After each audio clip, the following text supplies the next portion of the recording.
Salud, and welcome back. I'm John Stark from MacTheMovieGuy.com, your favorite blind film critic. And yeah, I'm a little bit chilly, so my hood's up, but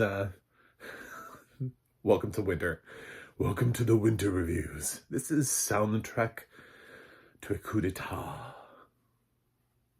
This is a documentary feature competing competitively in the FYC race for 2024.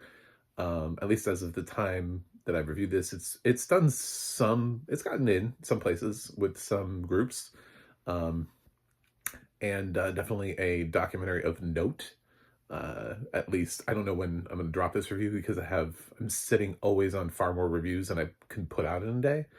Uh, I don't know if this is going to hit the documentary shortlist or not, which should be not that far away, but was submitted for my consideration, so I'm considering it. And I watched it. It did not have available audio description, and I'm a blind film critic, so this is going to be a completely different take.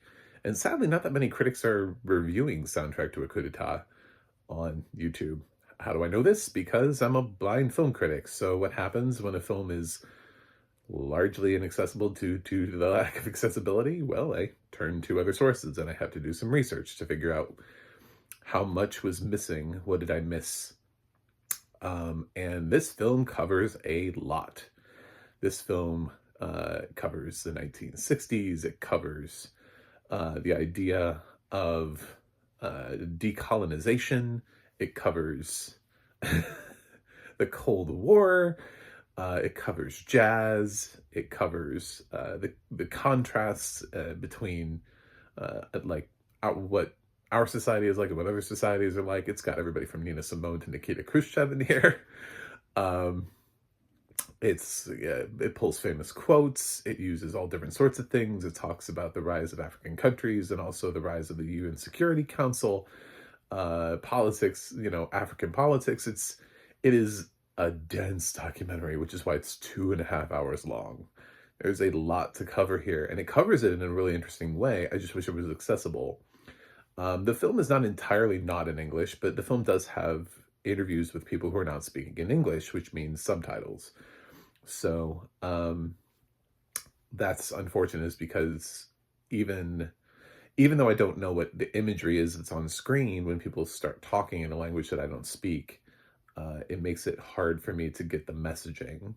So the messaging was chopped up, but the messaging is very frenetic. And has a lot of energy to it anyway. And I was having a hard time sort of following the guideline, the through line for this film, mainly due to lack of accessibility, but also just in general because this really is a strong directorial choice. I often release my top 10 lists of the year, and I'm deeply considering Soundtrack to a Coup d'etat just for best editing, because it is. Some critics will say, at least people who talk also about awards will talk about, if you're trying to predict like a best editing category, vote for the films that have the most editing, and that's generally how what you can bank on. That would be this. This film reminded me, earlier this year I actually took a look at the 30th anniversary of Natural Born Killers. This film reminded me a lot of how Oliver Stone uses I would say sort of almost like an assault on editing, just to kind of consistently put you off guard by showing you these images that are just sort of like in the middle of the movie. Like they feel like they were just spliced in there to just kind of unnerve you. Sort of like an early form of jump scares, although they're not all scary. They're just maybe unsettling, unnerving, uncomfortable. And here it feels like we're jumping a lot. There's a lot of jazz here. If you love jazz in general, it almost feels like it's a jazz documentary that is also about politics. To some extent, because it really is, it's focusing really on that soundtrack. What does that mean? And while they could use it to mean like a broader sense of sort of like the soundtrack of our lives, like I don't have music that plays around me as I walk through my life, but I do have sounds.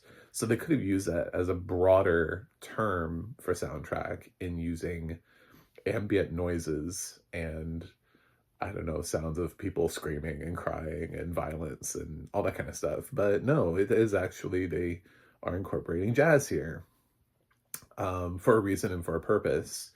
But for the most part, this 2.5 hour film, which I will say didn't feel like 2.5 hours because of its energy. It really does have an energy to it, even though my grade is definitely unwatchable due to lack of accessibility. Um, it didn't, it wasn't like the most punishing 2.5 hours of my life. You know, I dive pretty much into all of these films that are being submitted for my consideration, just, you know, so that we can talk about it, because I think talking about accessibility is important. And even though I'm a film critic, I'm also an advocate for accessibility. That's why I'm here. So it's important to talk about what I could and couldn't understand, what I could and couldn't follow, because I think filmmakers want their audiences to understand and follow them.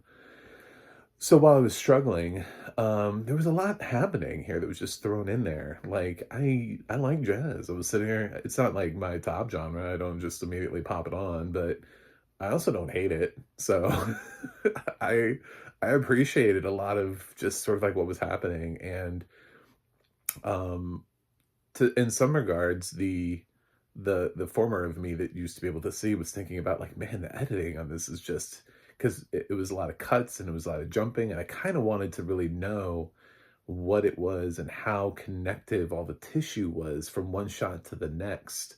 And as much as I love the music, it's like I don't know if the music is playing underneath imagery that I'm supposed to be paying attention to. Is it complementing something, or am I literally watching a jazz performer? And through watching other people talk about it, sometimes you are literally watching the jazz performer. You're not actually, it's not actually underscoring anything. It is actually a performance. So it's a super interesting film that I wish had audio description, because I think it's an interesting film. Unfortunately, I can't really do anything with it because it's not really that. Um, I didn't quite get the messaging that was intended. Uh, it's I know it's not something that people always think about accessibility, and it's tough when you have a film that's all about political unrest and government overthrow and the political machinations of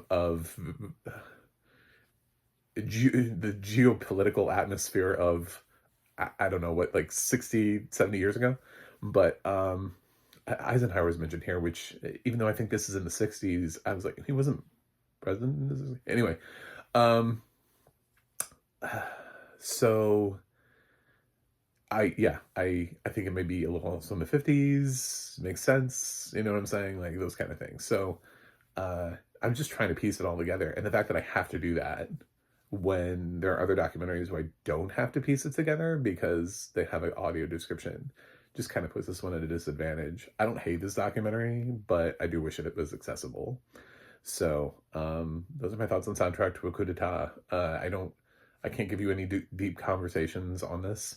There aren't that many YouTube reviews on here for soundtrack to a coup d'etat compared to a lot of other films. One of the reasons why I do this also for small films is to give them the platform, because there will be 1,000 reviews out there for Wicked and for Gladiator 2 and you know um but most people aren't going to put this on their channel because they're not sure it's going to get the views, and they're more worried about that, and they're more worried about hurting their metrics. I got into this because I like film. I don't know about them. I don't know why we're all clout chasing all the time. I'm here to talk about audio description, advocacy, film. If the subscribers come, they come. Great. So I would love for Soundtrack to Coup d'etat to get audio description and be accessible, because it sounds like it would be a really cool movie. But unfortunately, my grade is unwatchable. Anyway, thanks for watching. Thanks for subscribing, and I'll see you guys on the other side.